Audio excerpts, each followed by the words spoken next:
Hello, friends. This is Dave Hurwitz, executive editor at ClassicsToday.com, here with the greatest recordings ever.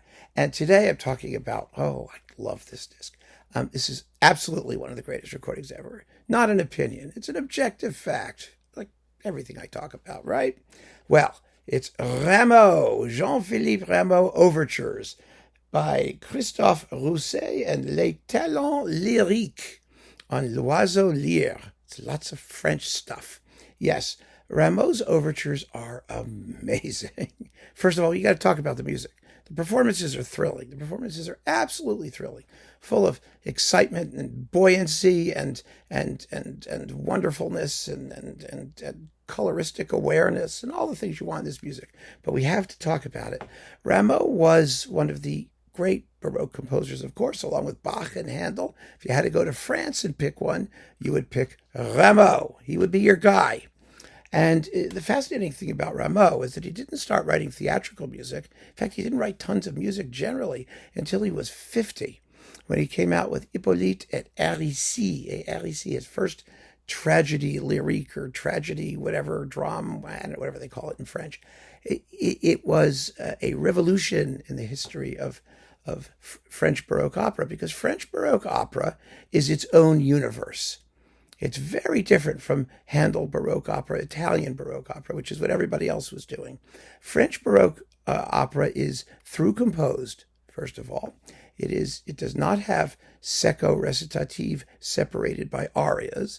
It is sung in a form of continuous, what they call arioso, which means, almost an aria. That is, it will have larger scale numbers embedded within the texture, but for the most part, it's a completely musical setting for a full orchestra of the entire libretto, the entire play on which it's based. So that's one thing it is. The other thing it is that it is extraordinarily coloristically rich. That is, Rameau was one of the first really great orchestrators. He used large orchestras because, the French Baroque opera was written basically for Paris. The only place you could see it was in Paris. And it was under the patronage of the king. Paris was politically and artistically, or France was artistically centralized since really about the 16th century. Around Paris. And so you had one major opera company with one big orchestra, not as in Handel's day, competing opera companies or operas in every small town. This was the place you went to hear opera. And so he had the resources to do things on the grandest possible scale. And he did. And once he got going at the age of 50 with Hippolyte et Aricie, it was like the floodgates came open, and he wrote tragedies and comedies and ballets. And the other thing that French opera had, of course, was ballet, was dance. It was a mixture of singing and dancing with complete ballet inserted or incidental dances along the way. The ballet and the dance was as important as the singing. So it was very much more of an opera. In other words, opera meaning works, the collection of everything that you could possibly do. It was a Gesamtkunstwerk in the Wagnerian sense. And Rameau was really, it was invented by Lully, let's put it that way, in the 1600s, the mid to late 1600s. But Rameau was the guy who brought it to its highest phase of development, using his unbelievable skill as a composer, as a theorist, music theorist, and his total openness to the dramatic immediacy of the story that he was telling. And so his operas, they take some getting used to, because the style will be unfamiliar to some people, but they are remarkable, amazing creations. And there are a lot of them. And so the fabulous thing about this disc of Rameau Overtures is that you get 17 of them on one disc. Some of them are longer than others. This disc lasts 70 minutes. They run anywhere from like 3 to 5 or 6 minutes in length. They're not like enormous crazy things. They are genuine overtures. In other words, they're not, in the Baroque overture, you would have an actual movement. There's an overture, then a suite of dances that comes later. These are just overtures. Like the Marriage of Figaro is just an overture. That's what these are for the most part. And wow, are they something else. So I want to tell you what they are and then turn you loose, because boy, are you going to love this stuff. It's great. But the wonderful thing about this, as I was saying, is that you have 17 of these overtures. And as a result of that, it's almost like an index to all of the works by Rameau, his dramatic works. And so if you hear an overture, you like the overture, and you want to hear more, you know what to get. It's great to have. I mean, it's been very handy for me in triangulating my listening through Rameau's works as much as I could.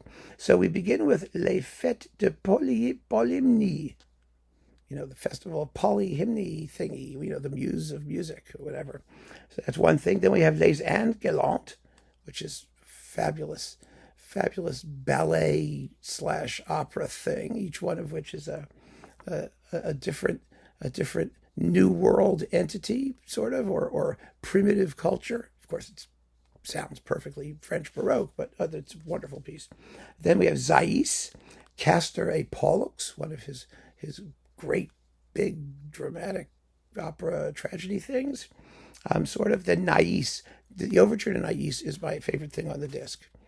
It's just amazing with its incredible syncopations and timpani writing and brilliant trumpets, and it's so remarkable. As a piece of music, it should be as popular as the Marriage of Figaro overture really should. The only thing it doesn't have is a satisfying ending.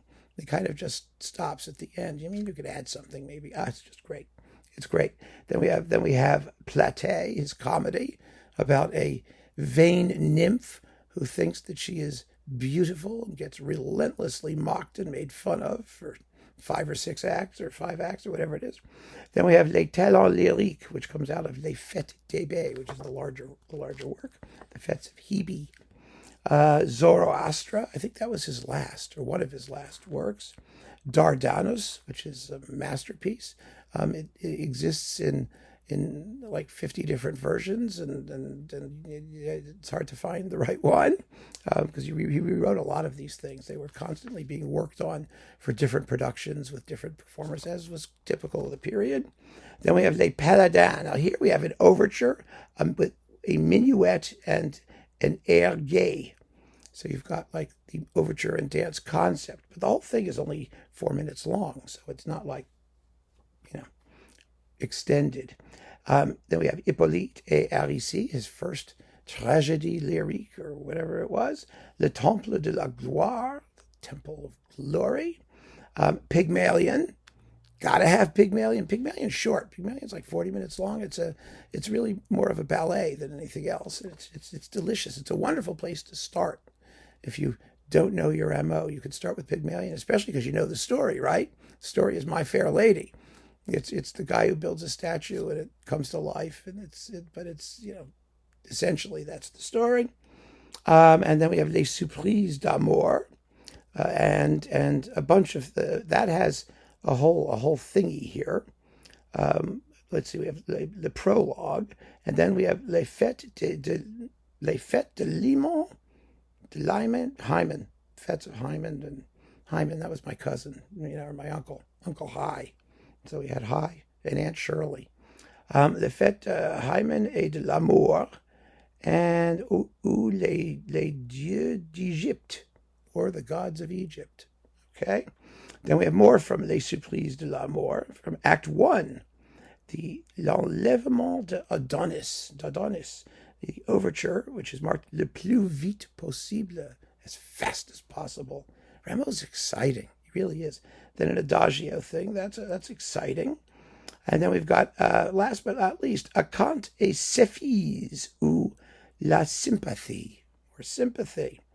So it's what's this? Vœu de la Nation, Lent, Tocsin, Feu d'Artifice, Fanfare, Vite. Okay, 5 minutes of that stuff. Anyway, I love my French. It's every time I'm done speaking French, I feel like I've swallowed something that's gotten stuck in my throat. But anyway, which is only probably evidence that I should quit while I'm ahead, right? Fantastic stuff. Here it is. Rameau Overtures, 17 of them. A wonderful guide to the rest of his work and just a stunning selection of fantastic music that you probably won't be familiar with at all. Give it a shot and keep on listening, friends. Thanks for joining me. Take care.